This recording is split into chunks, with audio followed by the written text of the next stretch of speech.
So a little bit about me to kick off. I am Imafidon, as Gareth said.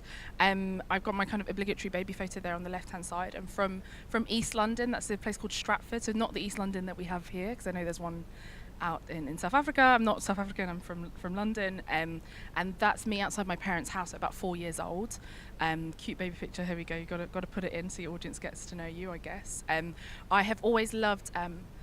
sorry? Exactly, and the hairstyle, which you'll see none of the other photos in my slide deck have the same hairstyle. I'm about 4 years old in that picture, and from that age I've always loved understanding how things worked, understanding how the machines in my life worked, understanding how that related to the outer world, but also how to solve problems using that machinery. So just before or just after that photo was taken, I'd taken apart my dad's VCR player, which many of you will remember VCRs.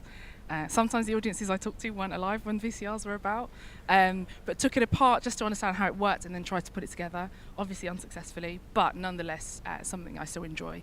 So the other picture then we've got in the middle and the top, I continued with that kind of love of logic, love of math, love of technology, and ended up sitting 2 GCSEs age 10. So GCSEs, for reference, are the exams you do at 16. In the UK, before you then do your exams that you then do to go to university. So I did 2 GCSEs age 10 and passed both of them, and then the year after did A-levels at 11, did one in computing and passed that as well. So that's what we have up there. So this is something that really has been a big part of me at 11, big part of me from when I was really young, and so ended up working in industry. So that's me there, kind of at my desk, I think at Deutsche in the technology department, and now I run social enterprise STEMets, which I'll come back to, but that's kind of just a picture of, image of me in a picture. After doing the A-levels, I actually went and studied maths and computer science at Oxford, and really, really enjoyed it, and enjoyed what we were learning, enjoyed the tinkering, enjoyed the research, a lot of the subjects, topics there. But what excites me even more so today is that a lot of things that we were doing that were so theoretical, that were so abstract, with our professors, with our tutors, in the research labs, are all things that now kind of, you're all business people, they're all things that we kind of have become au fait with, or at least have got really big economic impacts. So on this slide I've got Internet of Things, we've got cloud technology. We all now know what the cloud is, beyond cumulonimbus and all the other kind of ones that give you rain every now and then. But there's so many of these things that then we were just tinkering with, but now we can see on the right hand side we're in the trillions of the kind of economic impact of a lot of those things that we're tinkering with. And so what I wanted to do is talk through a couple of them and kind of give you, I've got some kind of humorous videos, but to keep in mind that actually when we talk about science fiction, when we talk about the future and things that are coming up, often this is the image we have in mind. I don't know how many of you read sci-fi or enjoy that kind of genre. There's all these futuristic things, and funnily enough, you see silver buildings, we see flying cars, we see kind of futuristic looking things, but actually the future is already here, it's just not evenly distributed. And we see that in a lot of the trends, a lot of things that we did in the lab that have now become real, but even more so in the kind of all of them coming together and us having crossover across those technologies. So just to illustrate, I've got a couple of images and a couple of videos to show you kind of trends that are coming. These are all ones that are kind of impacting the way we do business in a huge way. So some of you will have seen this diagram probably already. Uber is, one of the biggest transport companies, has no vehicles. I'm sure none of you are on Airbnbs for this trip, but you've all maybe used Airbnb already, our biggest hotel, but without owning their own accommodation. Alibaba, Facebook, obviously not in many of our good books at the moment, but it is a media powerhouse that generates none of its own content. And so I've got a couple of kind of trends and different things that you may recognize to kind of talk about when we talk about the future already being here. These are things that we kind of take for granted, but are coming up. I'm going to let them play, explain each of them, and then talk about the future and what that means for the future.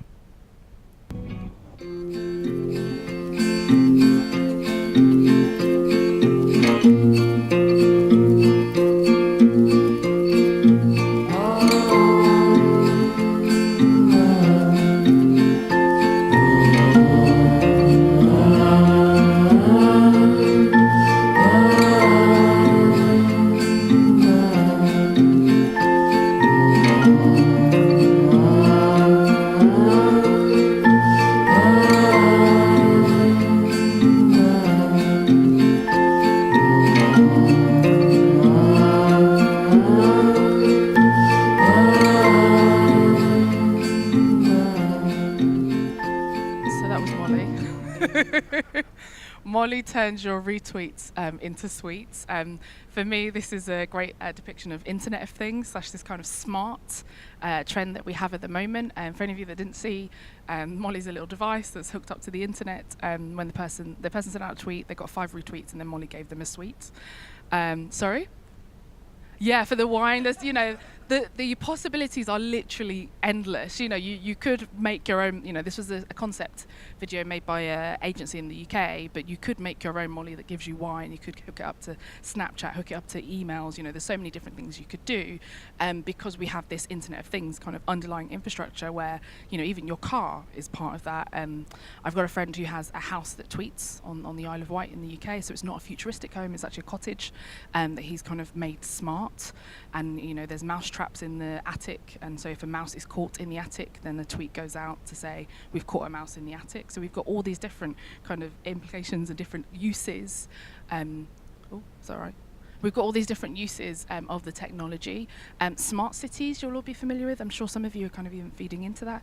In your city might be the innovation that you're working on, and if you're not, if any of you have been to London actually recently, everything is kind of online. All the things, all the buses to the tubes themselves are all on the internet and all communicating kind of together without the interaction of human beings. So that's what this whole trend points to. This next one, right. I'll let play.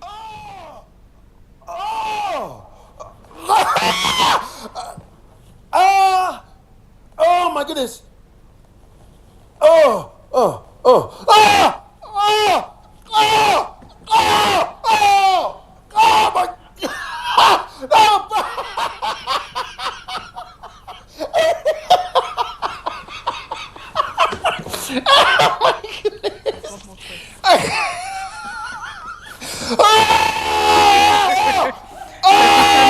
Down just a little bit on this one. So this is abusive. I think we need to get honestly. So this is virtual reality, of course, which some of you may be familiar with. Some of you may own a headset for. My goodness I think it's another trend that we have, Richard, which what we do to you. has been in its infancy for a What's while. happened? Just him going for It's all another going round. wrong. But we'll pause it. There we go. So it's something that's been in its infancy for a while. Many of you may be familiar with kind of Google Cardboard. So we now actually have the kind of capabilities to be able to use this. And in classrooms, we're using this technology even more so. I think the funny thing, or the thing that I love about that clip, that man was actually on a virtual reality slide down the Shard, which is our tallest building in the UK, I think, at least in London. But he had a VR headset of him going down that slide while he was physically at the top of the Shard.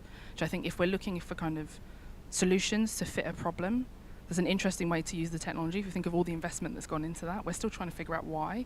Whether all the billions of investment should then be used for someone to simulate where they actually are is a kind of a questionable one. But of course there's business use around training. Classrooms are using it as well for trips for students that aren't able to travel somewhere. They can have that kind of and almost feel like they're there.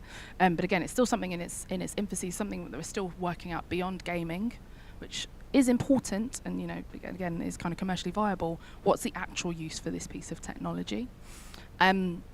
Robots are another one. So I've got a video of kind of dancing robots here. When I was at university, again, this was something that we literally tinkered with. My senior tutor was in charge of robotics at Oxford and was in charge of the UK's robotics football team, sorry. So there's a football team where you have robots that play football together against other teams. Obviously there's a UK team, which means that there is a robotics football World Cup as well, of kind of teams from across the world or getting these robots to play football together. I'm sure, there we go. So,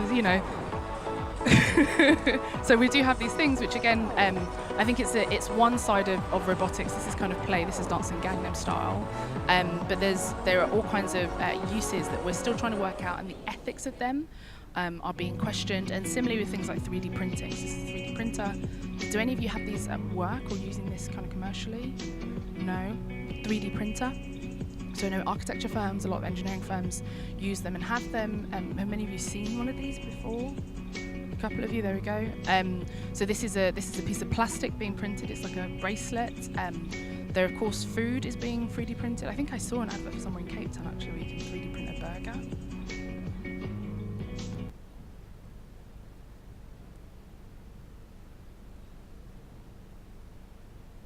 So for prototyping rather than manufacture. Again, it's still in its infancy, so your 3D printer, I'm sure, breaks down more than it's working. Or whoever, yeah, they maybe don't tell you, but it breaks down more than it works. Well, and the price has come down quite dramatically actually over the last decade or so. The cost of it has come down, but the reliability is nowhere near where it needs to be commercially. But of course, there are all kinds of things that you can now print that you wouldn't have been able to do previously. So replacement arms is something we see a lot.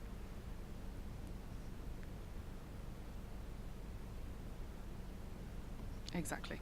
So without having to post it out, and that's for kind of plastics and metals and kind of those kinds of materials. Medically speaking, they're also kind of already experimenting with printing organs and other things that you might then have inside the body, which again, we kind of veer into this kind of ethics, just because we can, should we, you know, where do we get the cells from?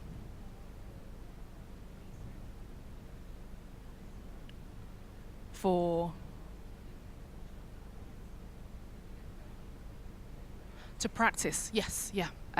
But they're actually now looking at being able to genuinely print the organ using. So the early tests were done with animal cells that they then scraped up the nucleus. To then whatever body it then goes into, it then kind of takes that on. Which kind of, yeah, there's a lot of things that could happen there, and that is already being tested. But it's kind of isn't. We're not that far off. Blockchain, you can't do kind of latest tech trends without mentioning blockchain and Bitcoin.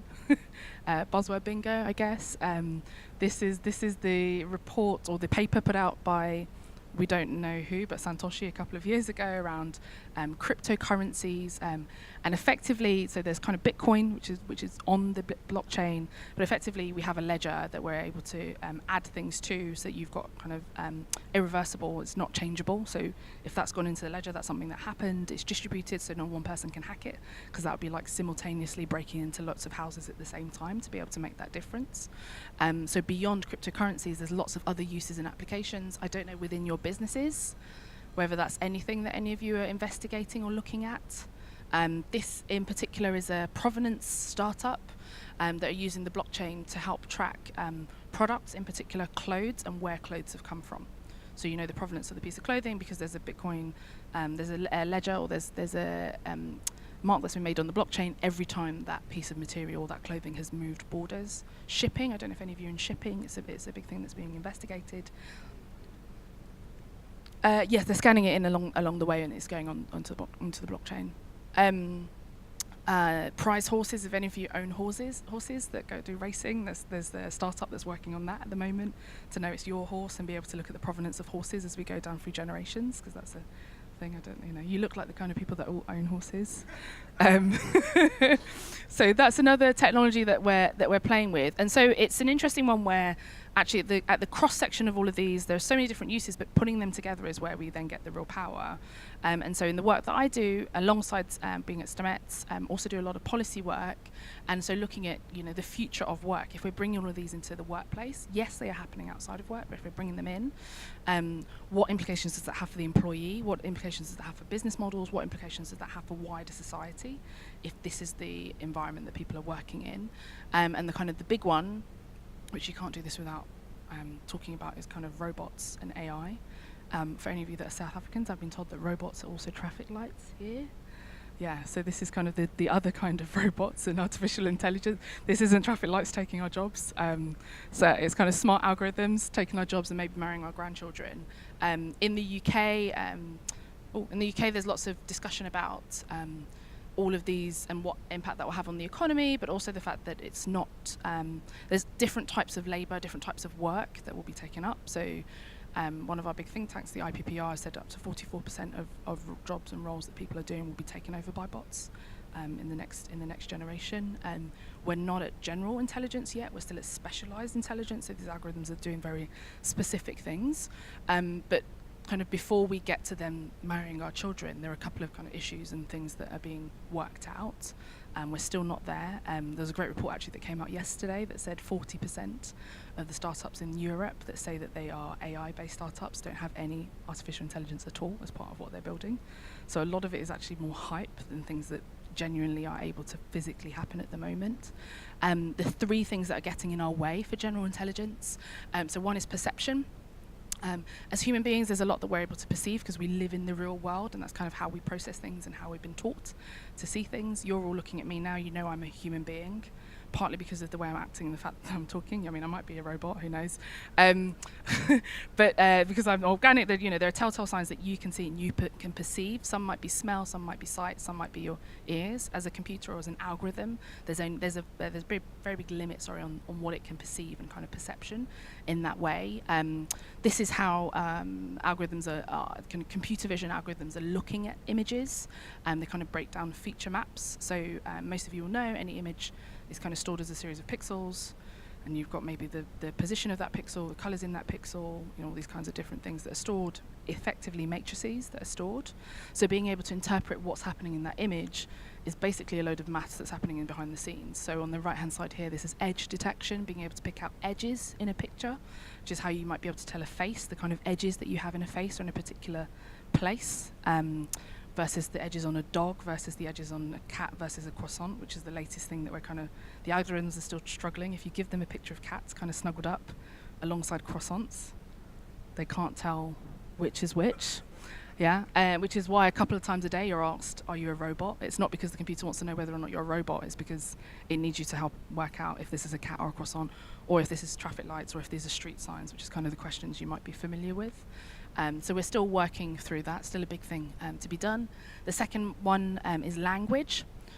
So I know lots of languages are spoken here in South Africa, actually, and even across India. Being able to learn languages, we all know how hard that is.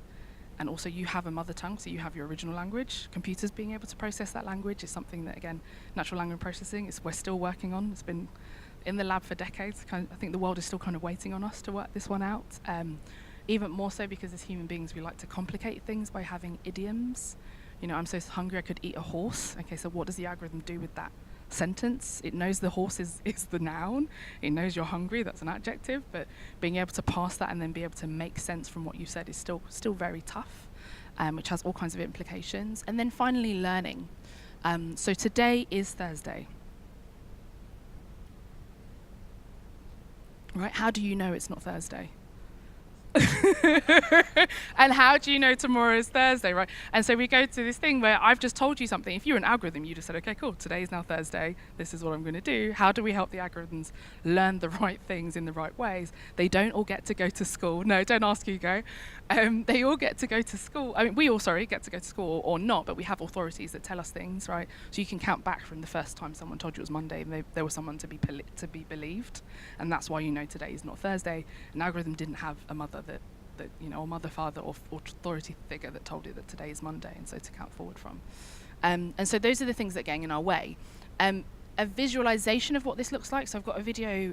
Many of you will have had a BlackBerry a while ago. There was one game on the BlackBerry, the Brick Breaker game. Do you remember that? You don't. It'll come back to you, I promise, with the video. It was a brilliant game. Yeah.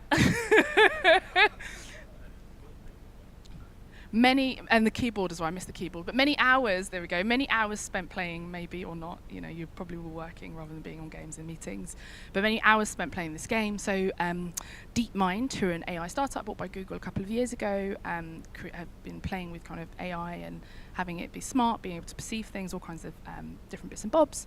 And this was something that they released where they'd given this algorithm control of the bar, or the kind of the joypad on the BlackBerry or in the game, and allowed it to be able to see and read the screen.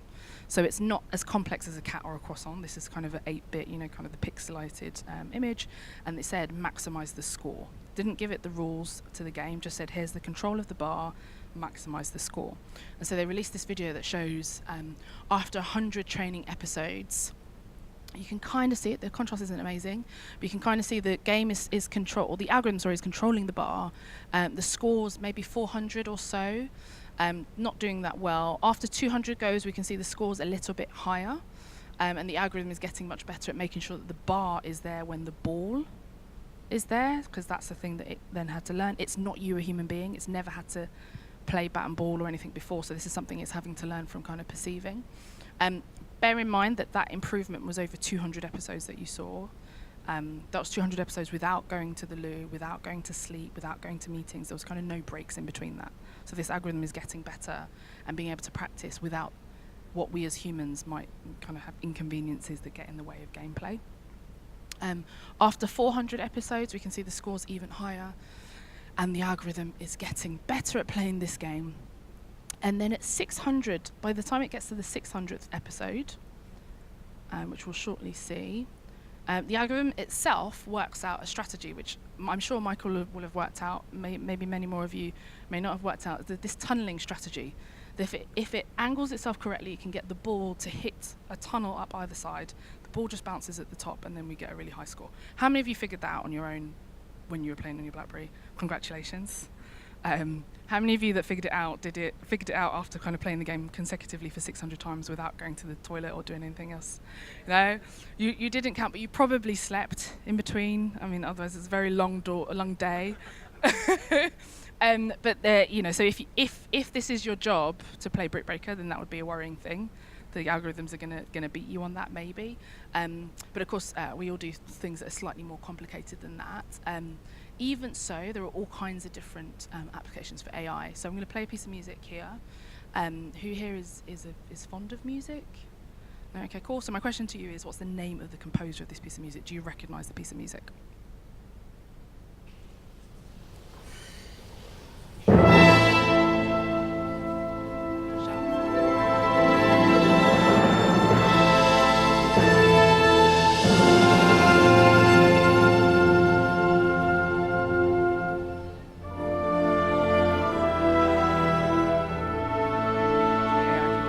So if we can get the audio down just a little bit.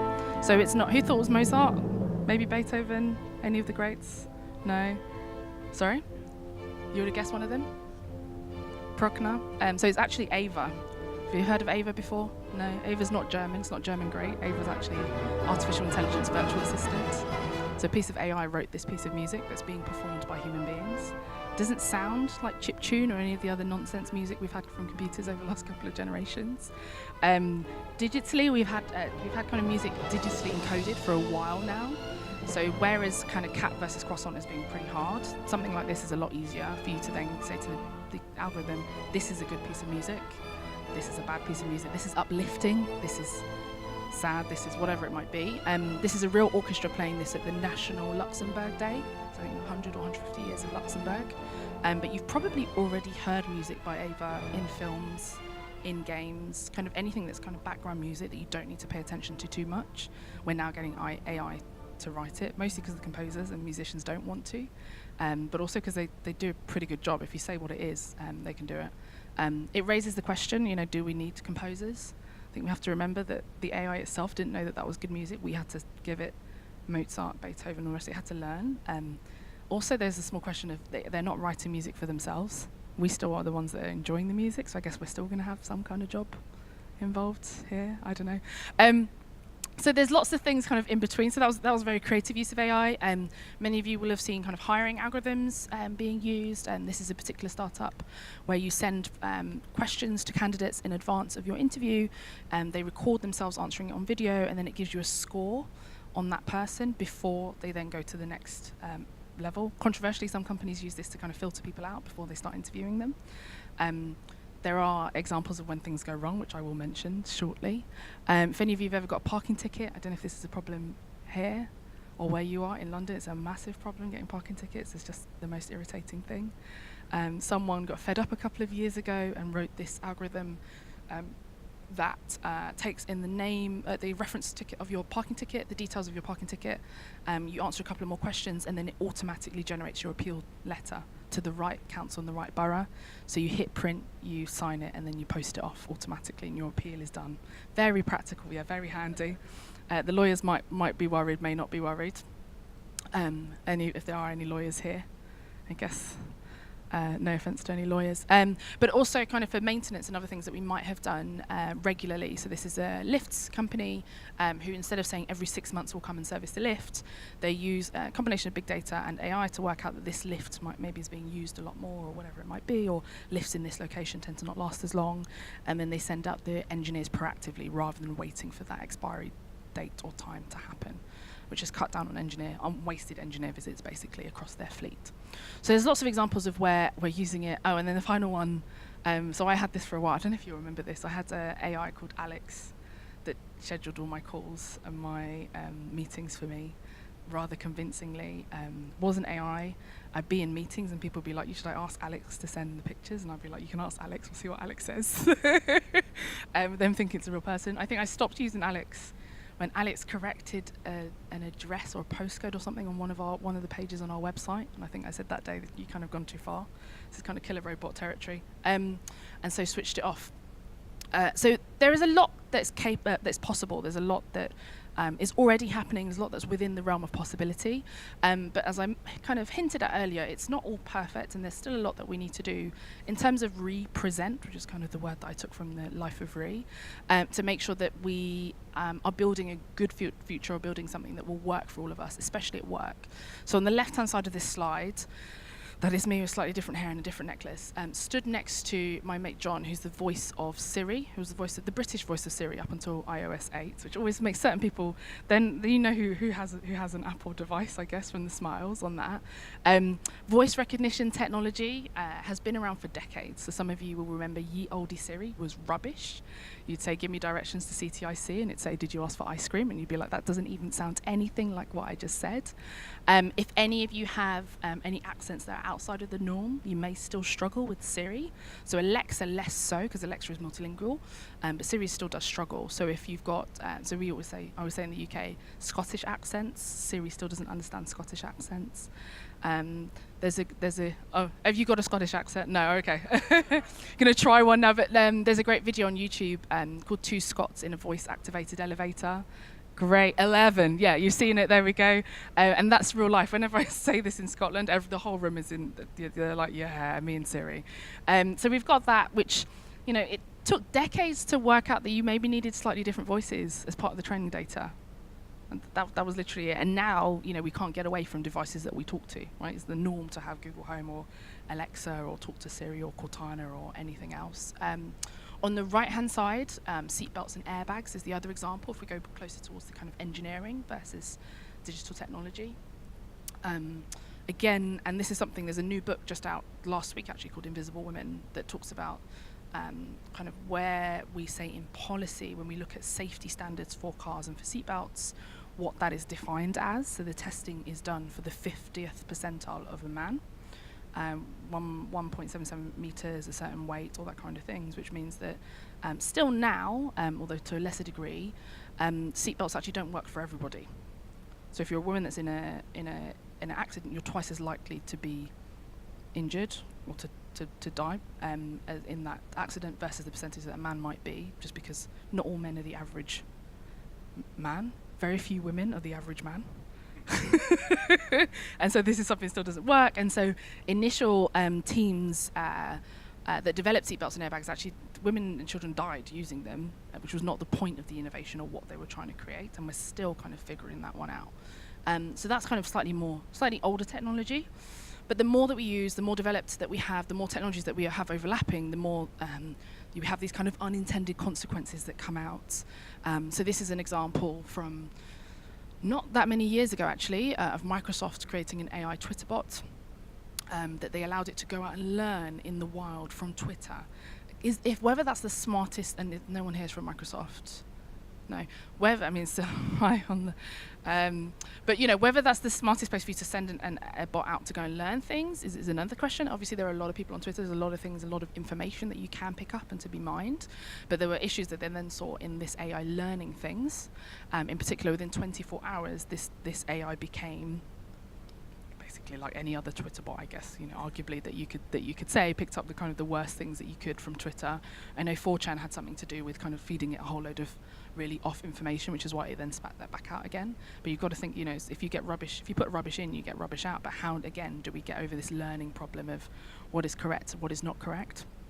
And even more so for image recognition, which again, like I said, is still one of the issues that we have around these algorithms then kind of going to general intelligence.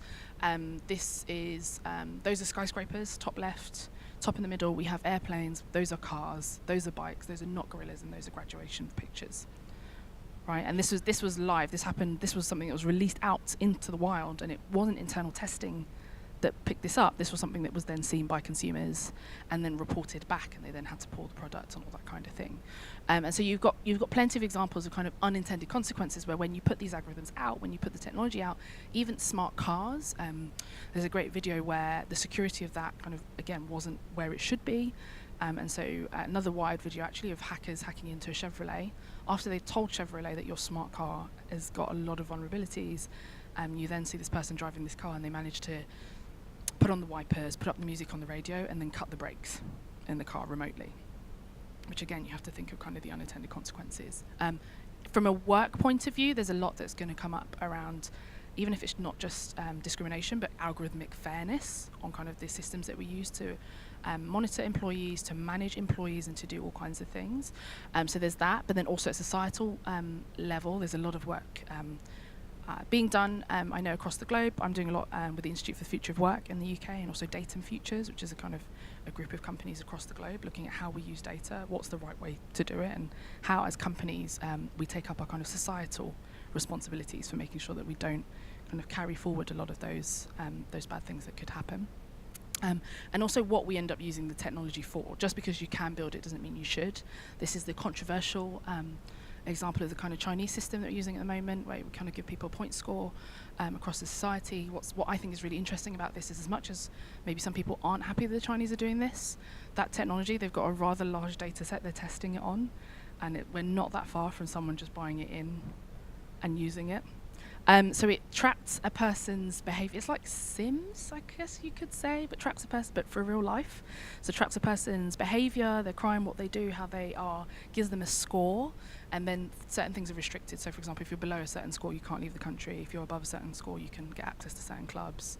There's all these kinds of things where the government is using these algorithms to be able to control people.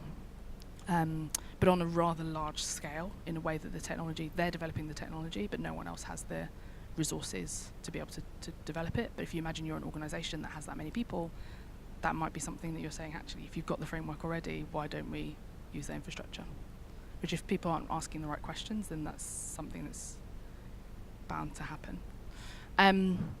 And I think the kind of the solution to a lot of this, not all of it, but to most of it, comes in kind of our representation and who we have making these decisions, building these systems, and feeding in these data points. On the left-hand side, I've got an image. Who sees a princess? Who sees an engineer? Who doesn't know what they're looking at?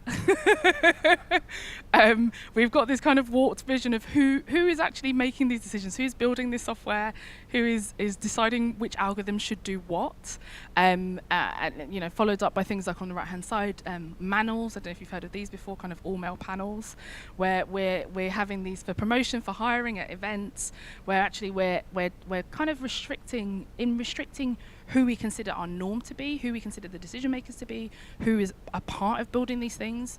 We're actually then causing things like the seatbelt thing, which is a live problem, and we're causing all these other problems. But even more so, the more that we have this technology taking over, the more times we're going to see this coming through.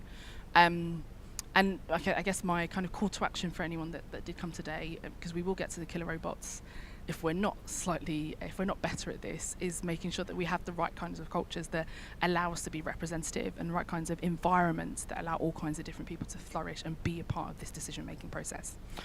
So the guy on the left, some of you may recognise him. A couple of years ago, the European Space Agency had the Rosetta mission to Mars, and this was the space scientist that turned up, at least across Europe, to represent the European Space Agency. You may not be able to see clearly. You can see the shirt that he's wearing. There's kind of naked ladies on the shirt, which I think is a questionable shirt to have in the first place, let alone one that you'd wear out of the house, let alone one that you'd wear out of the house to work. And he not only wore it out of the house to work, but on the day that he was then representing work to the world. I've told this story several times since it happened. Last week I was doing a podcast recording with someone who works with him. There is another dimension to this story. The shirt is custom made. like half naked ladies are on the shirt. Yeah. The shirt is custom made. He did not reach out to me, and it's funny because it's a lady that works with him who's kind of now embarrassed that she didn't say anything. He told her when he went to go and get the shirt made that it was either naked ladies or naked men, and he would rather have naked ladies on his shirt. Hey ho. Anyway, either way, when we talk about culture and when we talk about the small things that we do, it's not just about the big kind of big initiatives and the big scale things. Often it's the small things and not being a bystander when certain things are happening in your workplace. So that someone, would people feel comfortable to wear that shirt in your workplace? Probably not. I really hope not. So he is a space scientist who worked on the Rosetta mission to Mars a couple of years ago, so it was a big mission. And he was the person that turned up to represent the space agency to the media and to the world. Yeah, and you ask these questions, right? He self-made the shirt, which the first 100 times I told this story, I didn't even realize until last week we were recording the podcast. So he's there representing the space industry, and that was the shirt that he wore to represent space. And no one in the studio said, and for any of you that have done TV, normally they tell you to wear 2 outfits, right? No one said, "Where's your second outfit?" That this was what was broadcast. So it's the optics of these things. But there's so many small things that we can do in our cultures. Better Allies is a great resource. If there's anything you take away from this, that's one resource for kind of building the right kind of cultures and the smaller things, rather than the large scale, big bang kind of showboating about diversity and inclusion. But know that it's not just because it's not happening in your workplace. Don't take it personally or don't take it to heart. So it is a wider societal thing. Business has a big role to play and actually has a big sense of influence to be able to change these things and change these perceptions. This is an image I took in a girls' school in their science. This is the science display in a girls' school near me in East London. This picture, it's kind of covertly taken, that's why it's a little bit blurred.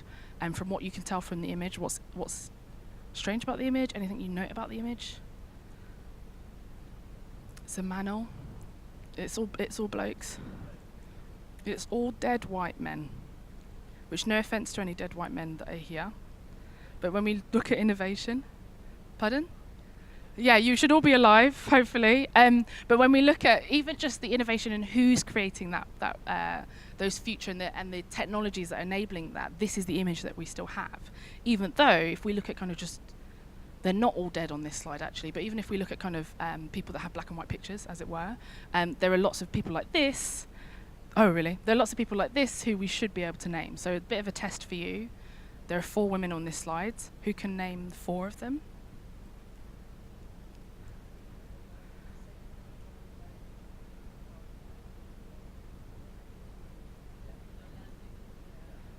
Fantastic. So that's one person.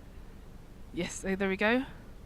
Marie Curie could be here, but she's not there. But she's always the one that everyone says.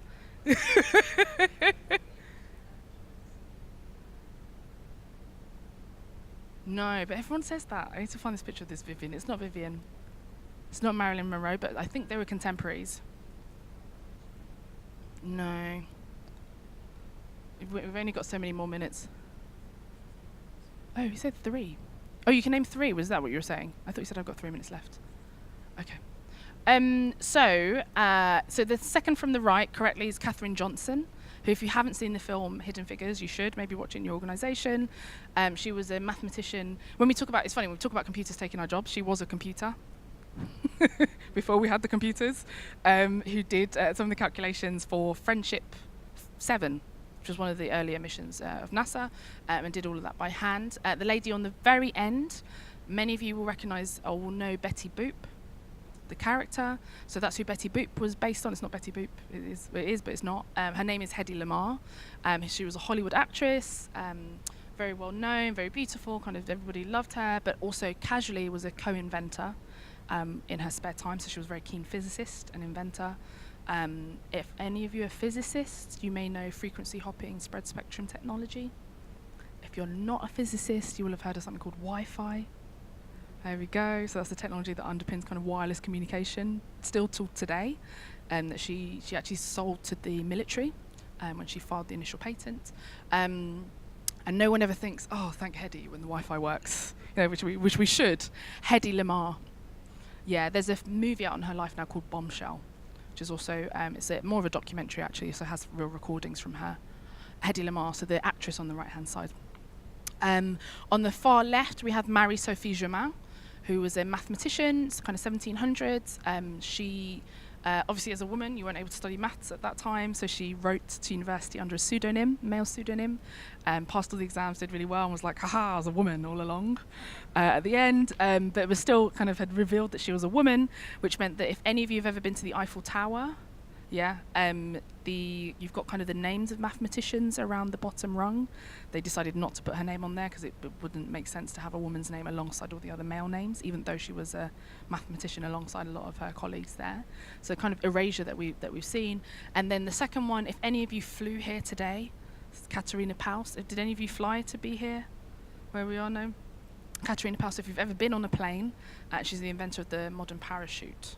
So you have her to thank that, at least just in case the worst did happen, you're still here. So there's lots of examples of these types of people.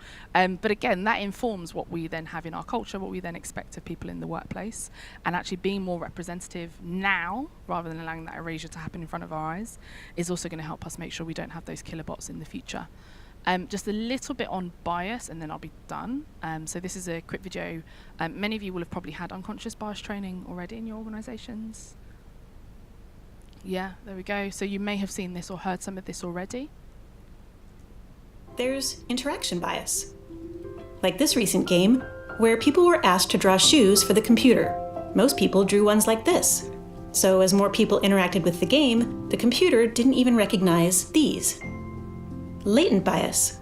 For example, if you were training a computer on what a physicist looks like, and you're using pictures of past physicists, your algorithm will end up with a latent bias, skewing towards men. And selection bias. Say you're training a model to recognize faces. Whether you grab images from the internet or your own photo library, are you making sure to select photos that represent everyone? So there's a couple of those. If you've been for training, you'll have already seen all of that. But I think it's not only just being aware of the biases that we have, but making sure that we're then acting on knowing that. So just a little bit to kind of close. So I run an organisation called STEMettes, which is working on kind of the lower end of this. So girls that are 21 and under, encouraging them into STEM, allowing them to get creative, to build, whether it's AI, whether it's robots. Yesterday they were with ASOS, kind of having a look and doing kind of digital things at ASOS's offices in London. But we've worked with 40,000 girls and young women to make sure that at least we've got the next generation knowing this is something from very young, being aware of this herstory as well as the history. So at least, you know, the killer robots that the robots that they're going to marry maybe won't be killer. Or that their children might marry, because we're still kind of 100 years off. But actually it's really important as we, and I hope you kind of take this at least away, that it's the small things, and it's things that we can all do in our business and in the ways that we make decisions to ensure that we do end up having technology that doesn't inadvertently kill us. If we think about the seatbelts and the airbags, I dread to think with the autonomous vehicles that we have coming up now, what the new equivalent will be. This isn't just them running people over, but just, you know, in terms of using the technology, what more unintended consequences and things we haven't been able to think about because we haven't had the right kind of people on those teams, which maybe speaks to some of the innovations and some of the things that you're working on. But if we don't look out for it, then the killer robots will come a lot sooner than we're probably ready for, and it will have been our own fault. And I'll end there.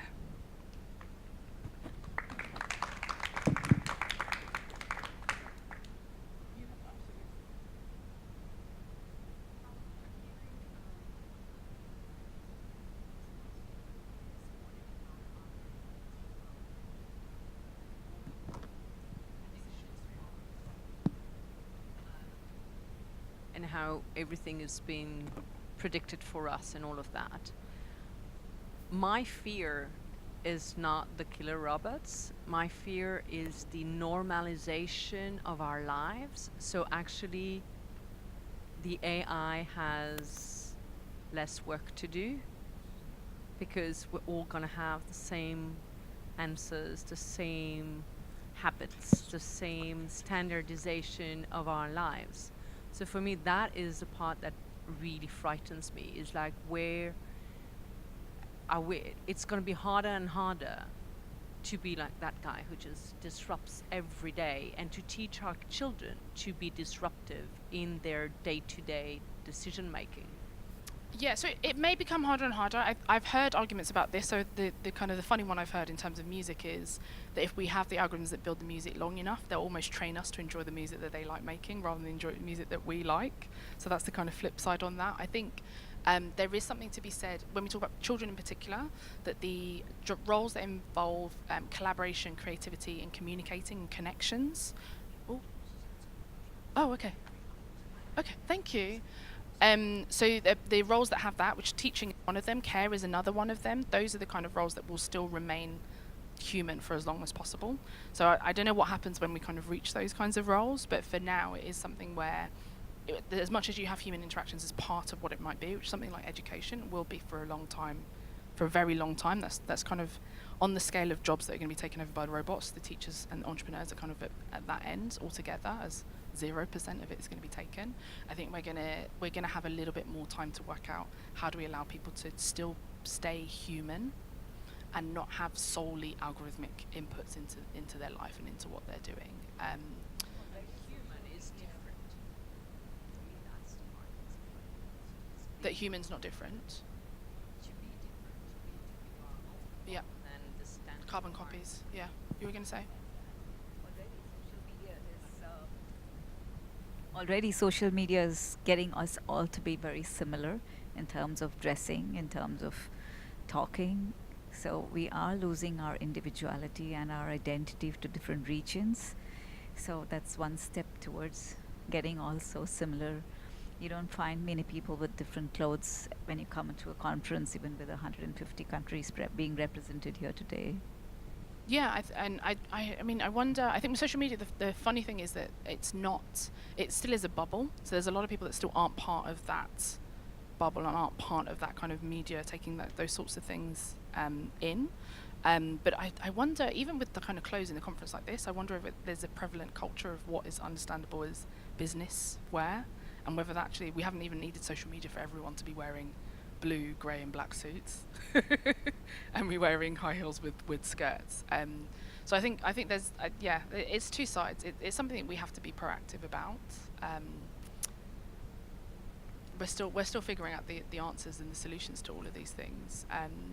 But this is the thing that we at least with the girls and with the next generation we talk to, that you're still a human being, right? So there's still a lot of things that you can create, still a lot of things that you can think up, still a lot of things that you can synthesize that the algorithms can't and won't be able to, and how much more are you going to be able to embrace that, work through that, be the artist, be the entrepreneur, be the person that creates new, versus just repeating what you see in algorithms.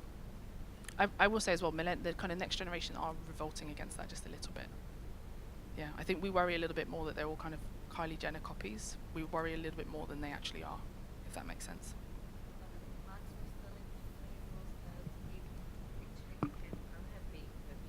Copy of himself. Yeah. So I think that when it comes to the point where we will feel unhappy about that, it will suddenly, that kind of algorithms he's using will become our next social media game, where we will all be behaving randomly by choice of something else. Can I just ask, but sorry, and I'm so sorry I came late. It was just, this is my favorite subject, but that chap, the space guy who was wearing that shirt, isn't that the message he was trying to put across there? Because now that he is individual, he is different, he is not your stereotypical physicist, space age travel man. That is what he was trying to get across. But So whether are you we need judging him or do you questioning need him? naked women on your shirt to get across that you're slightly different from Maybe he the does. others? I Because think I was think thinking my children would have said to me, Mom, don't judge. And exactly as you said, the next generation are not going to tolerate us all being the same. They want to be different. I think there's different, and I think there's different with naked ladies on your shirt when you work in a workplace with other people who don't want to be objectified like that. I think that's it. I think there's different. I mean, you're different from the rest of us here, and you don't have to have naked ladies on your shirt to show that you're different. So I think there's an element of, yes, he maybe was trying to showboat, but if you're trying to build an environment where lots of other people are able to thrive and do well in that place, you also need to be a human and be sensitive to and empathy Yeah. to be able to connect with the other people in your space and understand that, Tolerance, understanding. you know, yeah. there are other ways. Maybe have stars on your. There are other ways for you to be different than to have naked ladies on your shirt. And I don't know that it's judging. I think for me, it's more about the culture of being able to. There are certain workplaces where that's fine, And or they'd very been- few. If they'd been naked black ladies. Why does he need to have naked black ladies on his shirt? Well, someone asked me this question the other day because a guy did have, on one side it was two white black women, and he was, sorry, two naked white women, he was a black man. And the woman went up to him and said, I'd be far more accepting of your shirt if they were black women. That's awful. That's It was an awful. awful That's- exchange. I hope you said something. Oh, for sure I did. Yeah, No, I didn't that's a stand terrible by for that exchange. one. Yeah. Any advice for those raising daughters in this future? Yeah. Pardon? Yeah, he for she. Yeah. So there's lots. So there's lots of advice for people raising daughters. I think. Firstly, it is making sure they know the herstory as much as the history of who's gone before, so that they understand that if they do want to invent something like Wi-Fi, it's not going to be out of the ordinary for them to come up with that idea or even think it through, alongside maybe being a Hollywood actress or whatever other interests that they have, which I think often the social norm dictates that that's just not something we know, it's not visible, it's not something we're aware of. And so that impacts how they see themselves. But the next two are creativity and altruism, which is what we talk to the girls quite a lot about. So when we think about science and science education, it's all about facts and figures and memorizing, whereas actually scientists are all about investigating, technologists are all about creating and solving those problems of what they've learnt. And so allowing the girls to see that side of things, so whether it's out of school activities or whether it's kind of giving them the kits where they get to make and they get to try and they get to create, but even more so allowing them to be altruistic with it. So a couple of programs that we're about to run are looking at what is the problem that you see in the world and how can we allow you to see where STEM and creativity are parts of the solutions for the problems that you see. But even more so allowing them, so when you give them a tool or a task or whatever it might be, it's not about making an app that, I don't know, sells ice cream. You allow them to make an app that does what they want, so they feel ownership of what they've made, which I think we miss quite a lot in the engagements that we have with young people. It's follow this tutorial and you will have to make whatever it is at the end, whereas actually for everything we do, we say, okay, cool, here's the tool. The general thing is health, what can you make? Or here's the AI, and the general thing is how humans relate to AI, what can you make? So a couple of months ago we ran an AI hack, and one of the teams made an AI chatbot that helps them practice the conversation that they're going to have with their mum when they have bad results on their tests. Which I could have never written a tutorial for that, but that girl now will always remember. She knows exactly how she made it, what she made, because that was her owning it, and she'd never coded before she came along.